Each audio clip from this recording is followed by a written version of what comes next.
Due to the themes of this podcast, listener discretion is advised. Lock your doors, close the blinds, change your passwords. This is Secrets and Spies.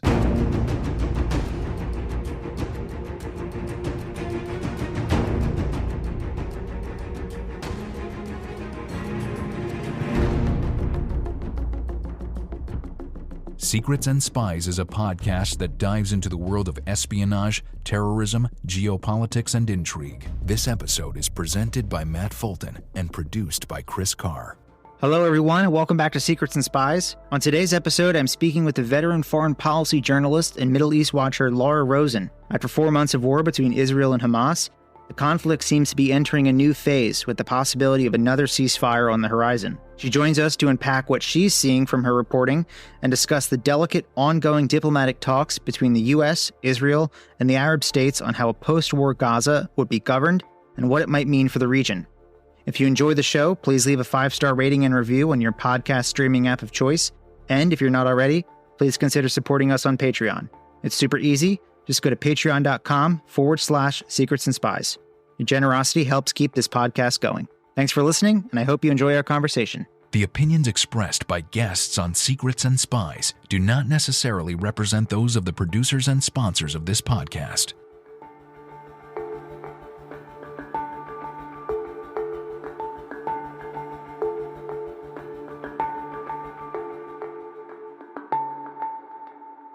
Laura Rozen, welcome to Secrets and Spies. It's wonderful to have you on the podcast, and certainly long overdue, I think.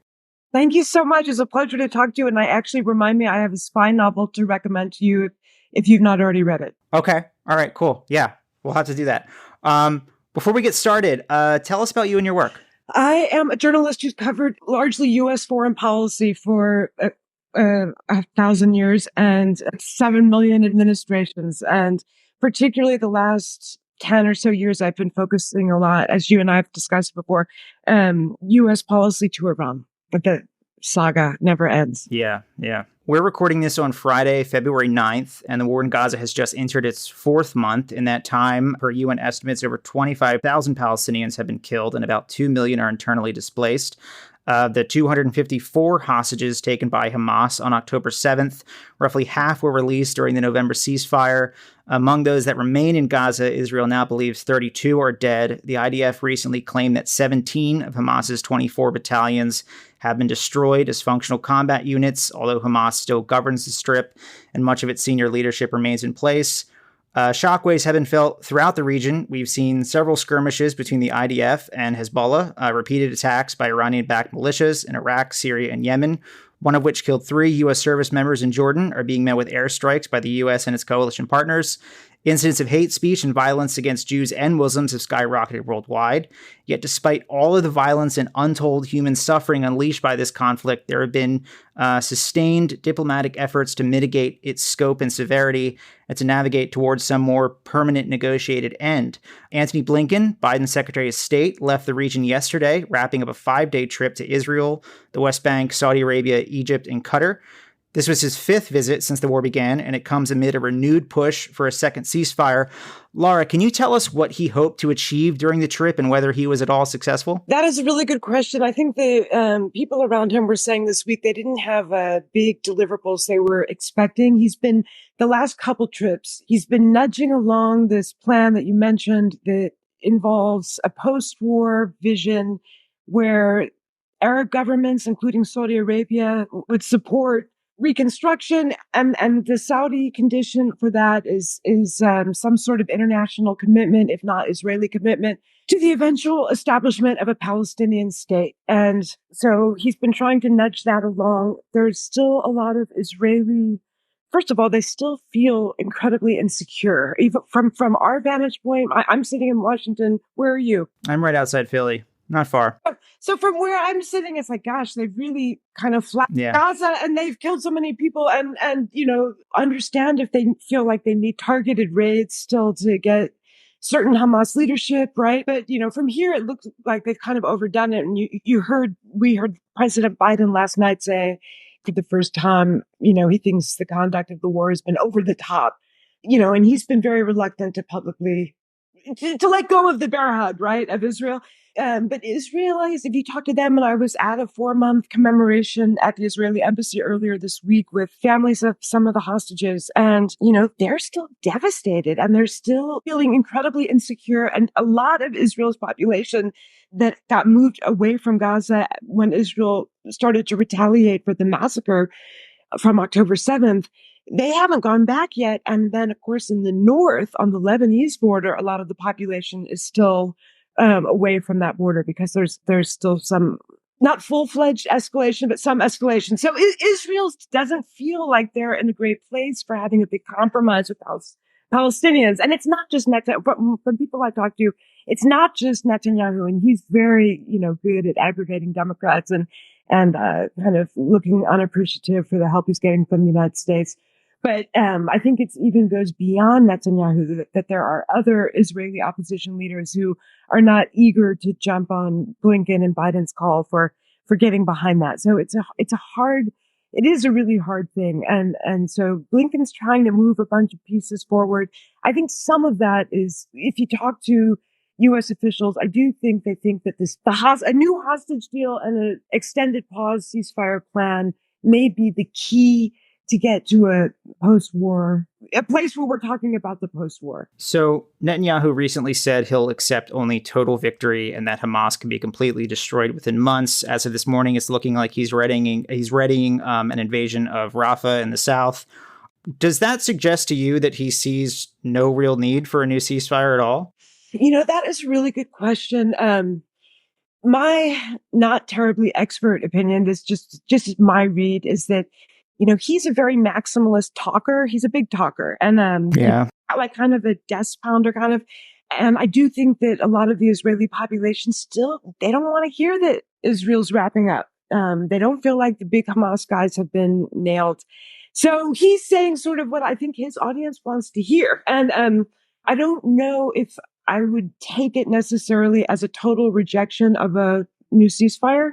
I expect that negotiations are continuing. I think we heard Blinken say this week, I don't know if you noticed that, was it Wednesday? Whatever day it was this week when Blinken was there, that, Blinken met with Netanyahu, and then Netanyahu went and did his press conference. And then a few hours later, Blinken did his. They didn't appear together because they're not on the same page. And I think neither of them wanted to, amplify that by appearing together.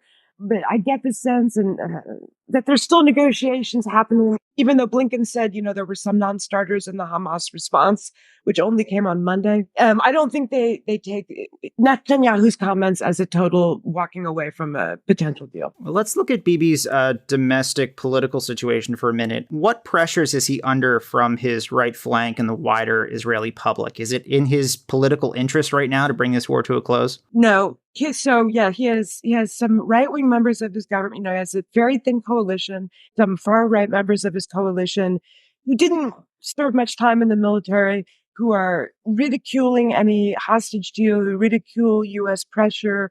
So they're pressuring Netanyahu from the right, for any kind of mitigation of, don't want humanitarian aid going to Gaza, all there.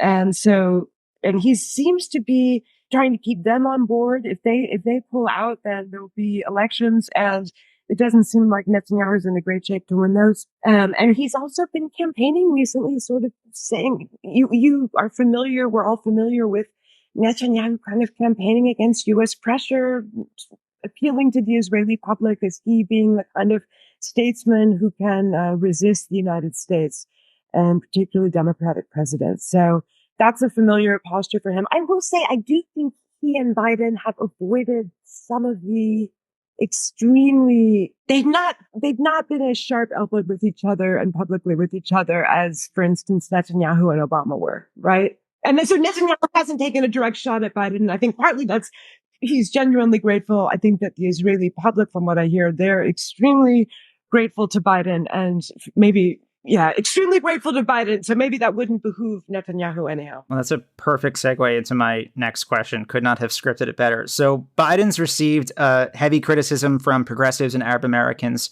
for the administration's support of Israel, given the IDF's conduct during the war, as Biden, I think for the first time publicly, sort of alluded to last night. Yet behind closed doors, Biden and Blinken seem to have had profound frustrations with Netanyahu. A recent Politico piece reported that Biden privately called him a, quote, bad fucking guy. This is nothing new. Every president since Clinton, except for maybe Trump until the very end, has grown to loathe him a bit. Can you speak to that dynamic a bit more? Maybe that lack of trust and shared goals and how that's affected negotiations? So I do think it's a little bit different. So I do think, Biden, many people joke if you've observed him as a politician, especially at events where he speaks to audiences who care about Israel. He talks about meeting Golda Meir as a young senator. And I don't know if many of you, I haven't seen it yet, but there's a movie about Golda Meir, a former Israeli prime minister, 50 years ago when there was an invasion of Israel. And so, Biden's known Israel all that time and known Israeli leaders all that time. And I think his relationship with Israel is really profound. And that, he's known Bibi 40 years. And gosh, even if there's someone you profoundly disagree with when they've been in your life for 40 years, I'm not saying that there's a fondness but I don't think I think they can radically disagree with each other and dislike each other and still have some kind of respect for the challenges that each other faces in a way that, at least I'll say that Biden has that, I think, for someone in the position of Israeli prime minister. So, of course, I'm sure that they're incredibly frustrated and that they feel like Israel maybe is taking advantage of the bear hug. Does that make sense? That it's not, I don't know how to say it. I don't know. It's complicated. Yeah. Describe the bear hug strategy a bit for listeners, because that sort of took a role in the U.S. response to this very early on. Can you say a bit more about what that is and why? Yeah, you hold them very close. You give them a lot of reassurance, and when they're feeling incredibly traumatized, especially at the beginning when he said, we're moving the aircraft carriers to prevent Hezbollah and Iran trying to deter them from getting in the fight. And giving them a little space to think out their strategy. I do think that the U.S. also assessed, I've heard this from U.S. officials, that Israel was going to respond to the Gaza attack, how they were going to respond no matter what the U.S. said, right? They were going to, and so you could either show support to them in public and maybe have more leverage with them in private to then say, you guys, at the beginning, even not just Netanyahu, Israel's defense minister, said, we're not going to let any water in. We're not going to let any, humanitarian aid in. So the U.S. behind the scenes, they've been able to nudge to get more aid in, to get fuel in. They're nudging constantly behind the scenes. Of course, it's, I'm sure, incredibly acrimonious. They were able to get the first ceasefire deal when the only time they got 100 hostages out. And kind of nudge that along. And they were able to have like some Israeli trust when Israel was feeling incredibly vulnerable. So I think that's the Israeli strategy. And it seemed, I think the U.S. vision of the timeline for Israeli action was that it was going to move to lower intensity operations by the end of last year. And Israel wanted another month, and now we're into early February. So now the pay is really wearing thin, and Israel's talking about a few weeks more to do Rafah. Biden's basically talking about trying to get a hostage extended pause deal that he said last night he hopes could be extended into something like a ceasefire. What are the administration's must-haves for a ceasefire? I don't know if the administration is really the one calling the red lines on this, because it's there's Qatar and Egypt kind of are the relays between Israel and Hamas on this, and the U.S. is there as well. What are Israeli red lines? I don't know. I don't know if this is about U.S. red lines. Mm-hmm. Okay. It's an Israel-Hamas deal, right? So it would be Israel's the one with the red lines. Yeah, thank you for that.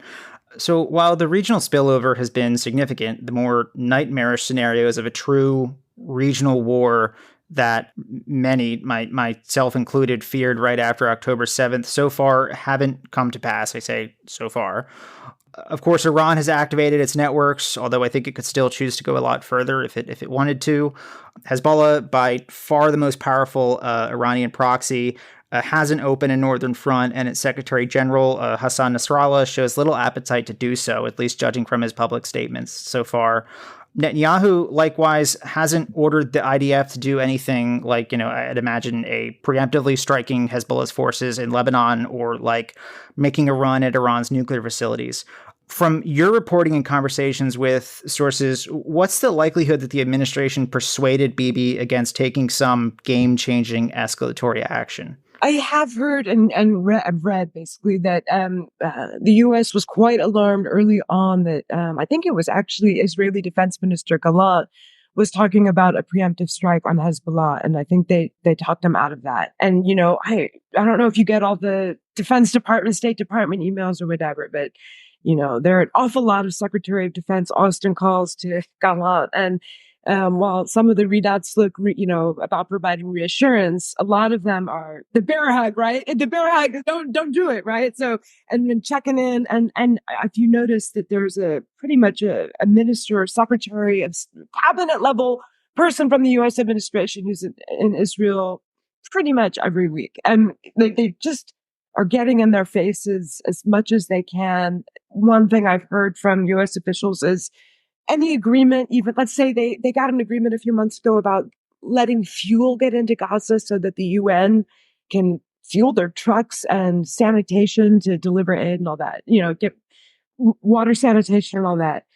Israel didn't want to do it. They're always saying that Hamas is diverting it. I can't litigate the truth from here, but just every deal they get, with the war cabinet, and then it has to go right. The Israeli politics of it, because whoever agrees on the Israeli side gets hammered from their right. And like you see the Secretary of State announces it, or the Secretary of Defense announces it, and then a few days later, you see there's a Netanyahu Biden call, and you see in the readout some mention of something that was already agreed that's not being implemented, right? There's attrition kind of, and so it just takes so much bandwidth to manage it all. And I think the U.S. is probably the only player. It's probably the only international player that has that kind of influence on Israel, and it up to the presidential level constantly. So, but they're having to do that on every single thing. And your observation as well, probably of Netanyahu as a leader over the 20 years, is he talks a big talk, but he's not the most trigger happy politician. He's not actually a big warmonger. He deters a lot and wants to sound Churchillian, and I similar to Trump in a way, actually.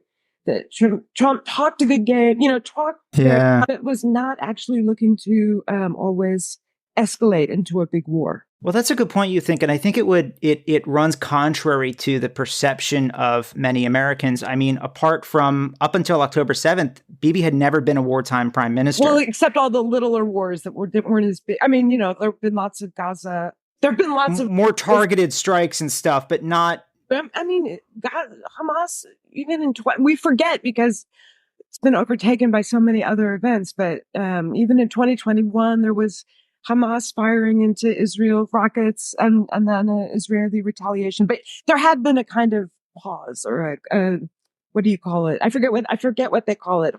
A hudna, or like a. Okay. Yeah. Let's take a look at the role the Saudis and the rest of the Arab street are playing here. As you sort of mentioned a bit at the start, Blinken met with Crown Prince Mohammed bin Salman on Monday. This follows reporting from Axios that in January, officials from Saudi Arabia, Jordan, Egypt, and the Palestinian Authority secretly gathered in Riyadh to discuss ways to involve a revitalized Palestinian Authority in governing post-war Gaza. The Palestinian Authority was famously run out of Gaza by Hamas in 2006.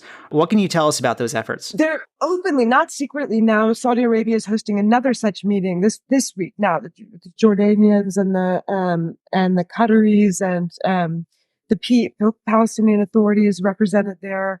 I apologize if I forget. I think Egypt probably as well. So, yeah, I mean, it looks like after the Blinken trip that they're sort of advancing how the Arabs could support post-war reconstruction in Gaza. How can they help support advancing a Palestinian state. What's most interesting to me, I don't know if you've noticed this, but like you and I having lived through the United States, invasion of Iraq, post war, occupation of Iraq, etc. And then the going back in to counter ISIS in Syria and Iraq. We're familiar with the U.S. having used the Kurds, for instance, after they clear ISIS from Syria and Iraq, Mosul and Raqqa, that the Kurds helped hold the territory. The U.S. didn't have the troops on the ground, didn't have that kind of strength or presence to hold the area. And what's most interesting about the IDF operation in Gaza is like they finished with North Gaza and then they sent tens of thousands of reserves home when they started to concentrate on central and now southern Gaza. And they don't have anyone to hold it. And they haven't decided who the who is, because Netanyahu doesn't like the Palestinian Authority. He's always kind of preferenced Hamas in a weird way over the Palestinian Authority, because some people think he didn't want a peace partner. And then, and they say that Hamas is ISIS and they can't have any military or governing authority in Gaza. So they have nobody to hold it, and they haven't. And so it's like, well, how are you? And so what happens? Who shows up after a while, after there's a vacuum? Hamas. I'm not saying militants, and I'm sure some of these are just technical, people, but so they haven't figured that out, and it doesn't seem not clear how Israel can resist the U.S. saying you need to have a Palestinian state. But I don't understand just the tactical Israeli plan for success in Gaza, since they don't seem to have any plan of who else is going to govern it, right? Yeah. So it seems like the Arabs are sort of thinking about that, and maybe at some point Israel will feel they're in a position to entertain a discussion about how the Arab governments can help them with that. We're going to take a quick break, and we'll be right back with more.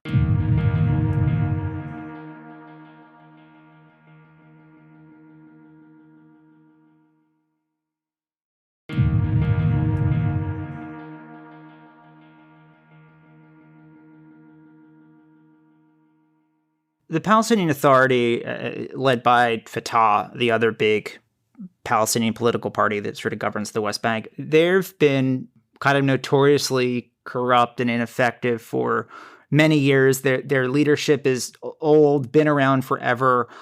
Do you know anything about what a revitalized Palestinian Authority would actually look like? Like, how would you do that? No, it's a really good question, and I'm sure there's better reporting, and I bet there's a lot of this is what the State Department bureaucracy. I bet there are a lot of people writing memos on this and doing planning.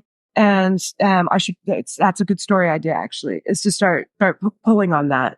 There's talk about U.S. some sort of international training of the reform PA security forces to do stuff in Gaza. I think David Ignatius at the Washington Post had a piece last week talking about the U.S. thinks that would take 8 to 10 months. Israel doesn't seem to have agreed to that yet, but I don't know what you do for a year to secure the territory. Yeah, you have millions of people there. Yeah, so I don't know if they're going to pretend that these people aren't Hamas, or, if they get rid of the big Hamas, the sort of name brand Hamas people like Sinwar, they convince them to go somewhere else.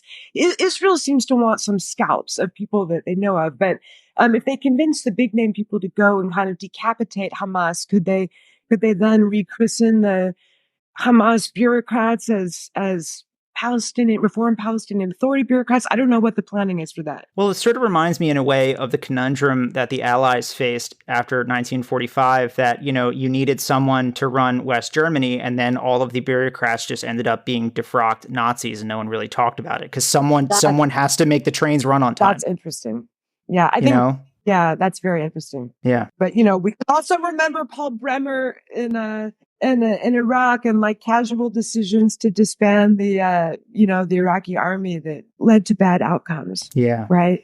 That's an important thing to keep in mind and probably watch for the months ahead. I will say, I met with a Saudi source also last week, and the Saudis, it made me more than I would have expected. They want this framework that the U.S. has been advancing for Israel-Saudi normalization, in which Saudis would get goodies from the United States, some sort of security guarantees, some sort of help with their civilian nuclear infrastructure. It seems for Israel-Saudi normalizations, Saudi Arabia openly says their two conditions for that are an end to the war in Gaza, and it's interesting. Their language, they quibbled with something the NSC spokesman said the other day that I missed his language, but their language about recognition of a Palestinian state, as I remember, it didn't say that Israel had to recognize a Palestinian state. So, and you heard David Cameron, the British foreign secretary, former prime minister, he was on a trip to the region last week, and he was echoing some of this U.S. language about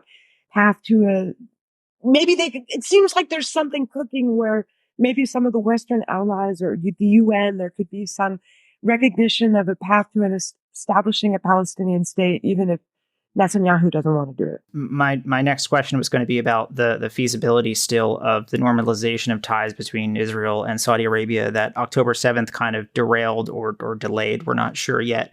Part of that, you mentioned U.S. support for Saudi Arabia's civilian nuclear program. Some of the discussion before had been about the Saudis wanting to enter into like a formalized treaty alliance with the United States. Is that still on the board? My understanding, which is predates October 7th, was that the U.S. and Saudi Arabia had agreed to something that would be short of that, something more than major non-NATO ally, which I think is what Qatar has.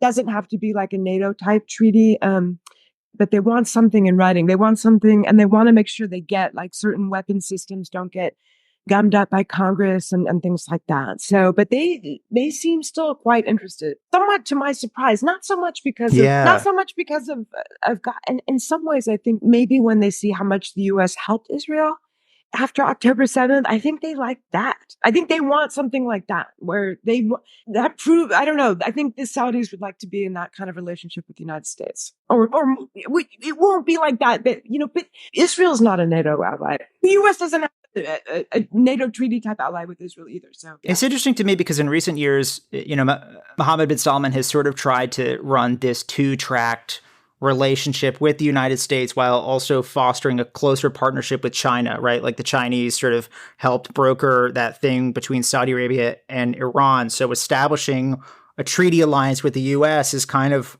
contrary to that. Right. I guess evidently he doesn't think so, and that he thinks he can have all of them. And there's more interesting papers recently on middle powers like Saudi Arabia hedging their bets with the different major powers. Israel hasn't put forward an official plan for Gaza after the war, as we discussed a bit earlier. Netanyahu indicated that he wants some international organization or perhaps Egypt to take responsibility for governing the Strip, which seems to be a non-starter for the Arabs. And he's long been vocal in his view that a two-state solution is no longer viable. Meanwhile, his national security minister, Itamar Ben-Gvir, and certain other Israeli far-right nationalists are openly calling to repopulate Gaza with Jewish settlers. This comes as the Biden administration is reportedly discussing whether to recognize Palestine as a state. Could we interpret these discussions as an effort to outrun the Israeli far-right? Oh, that is a really good question. I think it's a little complicated. I actually don't think that there's a serious Israeli government plan to resettle the Gaza Strip. I'm not saying that people don't say it there. Maybe some figures there mean it, but I think I saw an Israeli defense official several weeks ago make a comment like, that would require the Israeli military to occupy it, basically, to secure it. So I don't think that's really viable. And you saw it was actually very tragic. Several weeks ago, there were like 21 Israeli soldiers killed when they were they've been blowing up a buffer zone between Israel and Gaza inside the Gaza Strip. The U.S. says it doesn't support the demolishing houses, but they got hurt being attacked while they were trying to blow up a building. And so anyhow, I don't know what kind of territorial compensation will be made, could be made to compensate the Palestinians in Gaza for the de facto reduction in their territory from this buffer zone. But Israel is clearly going ahead and doing it anyhow. You've seen, by the way, that Israel's talking about the U.S. having to get Hezbollah basically to agree to move further north on the Lebanese border because they basically wants a buffer zone there as well. And it seems like Hezbollah actually is potentially amenable to that. So I don't know. Just today, Netanyahu issued an order for the Israeli military to submit a plan for how to evacuate the over 1 million Palestinians sheltering and living in the Gaza, Egypt border city, Rafah, for Israeli military operations there. So they had not even done that. And this is a place that they're talking about being their next military target. And U.S. officials on Blinken's trip this week were shocked that there was no plan. There was no plan for doing this. And this is not only all the Palestinians living there who were forced to go there, by the way, because Israel told them to leave everywhere else. But this is where the foreign nationals, including American citizens, go in and out, go out when they can get out. And this is where all the humanitarian aid goes in. And this is what the entire population, starving population, is dependent on. So my point is that if Israel hadn't even done a plan for a tactical military operation they're imminently planning, you can see how little of the post-war thinking is being done on the Israeli side. They're still very much in the war thinking. They're still in the war. And they're really, I know it's boring, but this is something I have to do a lot as a journalist I can't, be a fly on the wall in the calls between the U.S. and Israeli officials. But you read these readouts and you can kind of get a sense when you've read a gazillion of them, of how to interpret them, how to annotate them. And there was one today between Secretary of Defense Austin and Israeli Defense Minister Gallant. And Austin's was all wanted to talk about post-war Gaza planning, getting more humanitarian aid in, protecting the civilian population. And Gallant's was all continuing military operations, ongoing. They were just different worlds. There was not a single mention of civilians, not a single mention of humanitarian aid, not a single mention of post-war in the Israeli Defense Ministry readout. They're just in different places. Yeah. What would U.S. recognition of a Palestinian state mean both for Israel under its current government and for the region as a whole? I don't know. I mean, partly it seems like this is the U.S. administration sees this as a way to get Saudi and Arab world buy-in for being supportive of an effort to have a more peaceable future, basically, for the Israelis and Palestinians. That seems to be the price of admission for the Saudis to bring the Arab world along, right? To help with that part, whatever the war situation is. It won't be immediate. It doesn't seem like their sovereignty will be absolute anytime soon. And it seems like there's some U.S. concession to Netanyahu's previous remarks that Israel still has to control the security at least for the perimeter. Does that for their own security? They feel like a lot of this, I'm not saying it's all fake, but I think some of the diplomacy now that some of the language about Palestinian statehood falls into the category of not fake and not symbolic, but the ways you unlock something else. For another example, and Biden kind of referenced this and then he was careful last night. Israel doesn't want to say that they would agree to a ceasefire with Hamas for the release of all the hostages, right? So there's this framework now being negotiated that is about an extended pause that could be further extended. Hamas is asking for more. Israel is asking for less time for the pause. But the U.S., and Biden said this, is clearly hoping that if they get any kind of pause, that it can be turned into a ceasefire. Does that make sense? Yeah. Thank you for that. A couple more questions as we start to wrap up here. Speaking on a personal level, I found this war to be particularly disturbing and in ways I haven't felt before. Part of it is Hamas's truly breathtaking brutality that started it. Part of it's the scale of devastation and suffering inflicted on ordinary Palestinians that we've covered today. Part of it's the threat of escalation across the region. Part of it's the impossibility and ugliness of the surrounding discourse. It's resurfaced some of the darkest aspects of the human condition. Given all we've covered, do you think the war's end is in sight? And given how you answer that, what do you think the path ahead for the Middle East holds in store? Easy one. By the way, I share as a human being your horror and despair over it, and it's really been excruciating. And the true sense of trauma on both sides is so profound. And also, there's another Substacker maybe some of your listeners may be interested in. Mark Schulman, who has one called Tel Aviv Diary, and he writes every day, does just like a daily straight ahead dispatch, and I get such a sense from him of like how Israelis are seeing things. And even though I follow the news as closely as I can, and I've been to Israel several times and follow the U.S.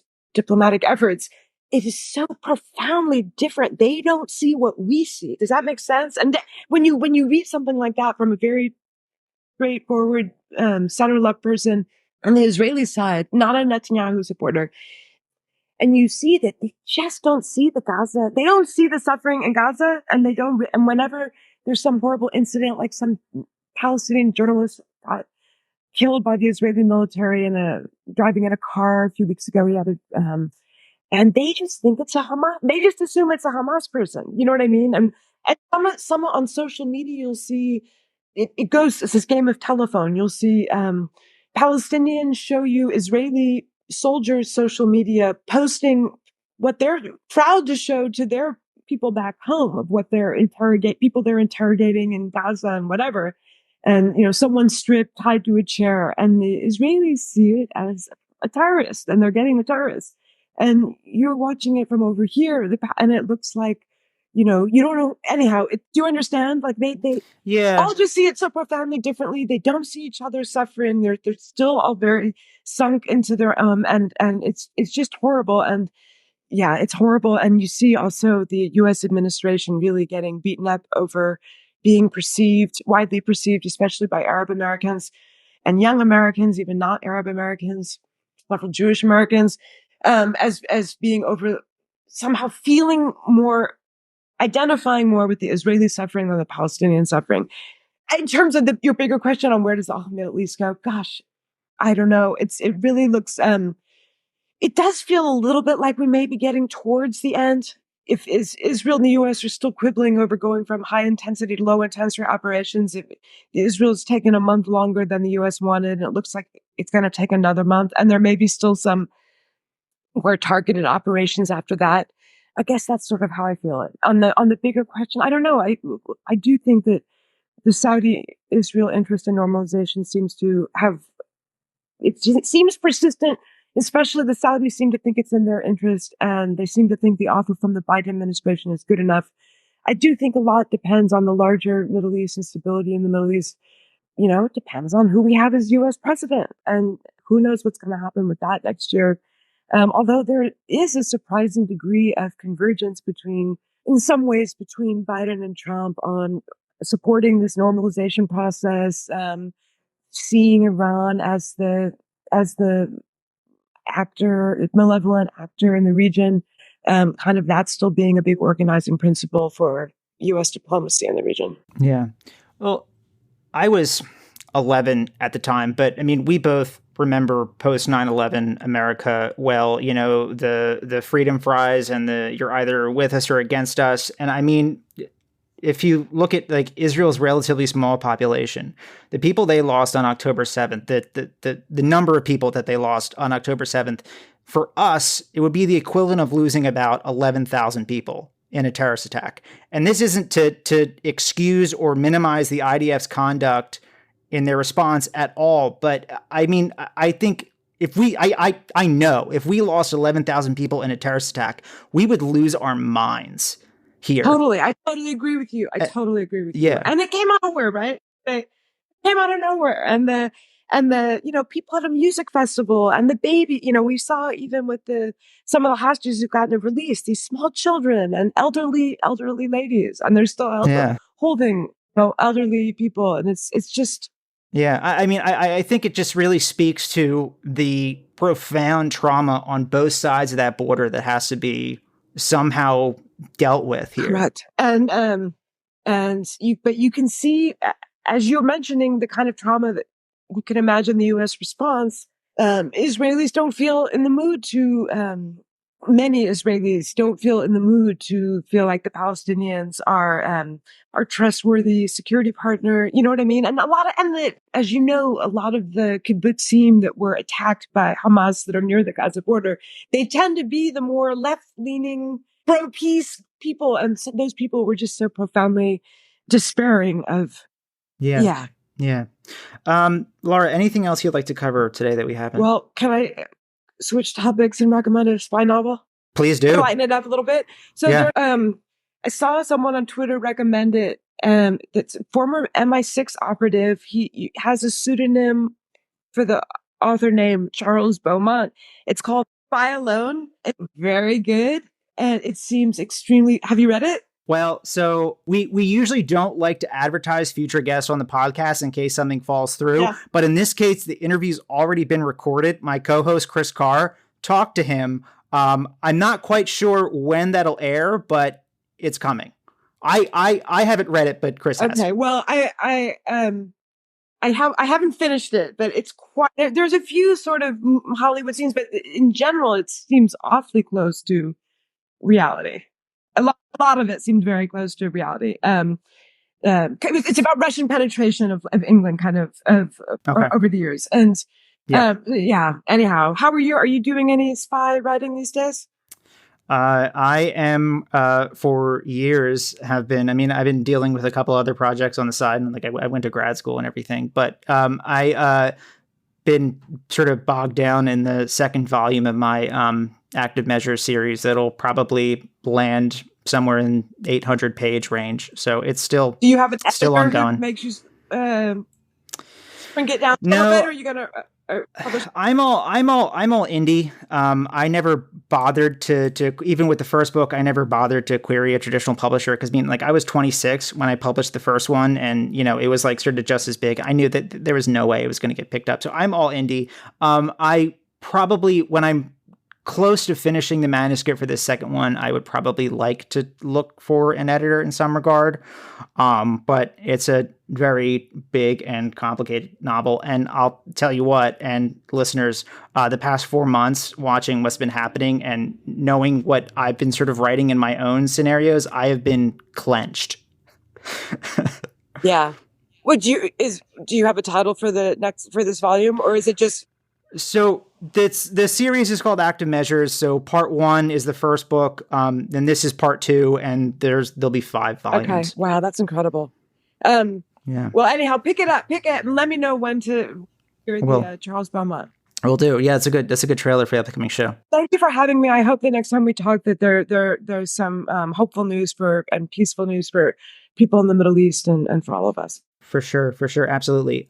Where can listeners find more about you and your work? Thank you. My main gig now is I write the diplomatic Substack, diplomatic.substack.com. I try to publish once or twice a week on U.S. foreign policy. Mm-hmm. Yeah. So we'll have links to that and your Twitter, where you're very active, in the show notes. Laura Rozen, thank you so much for joining us. It was a pleasure speaking with you. A pleasure to talk to you. Take care.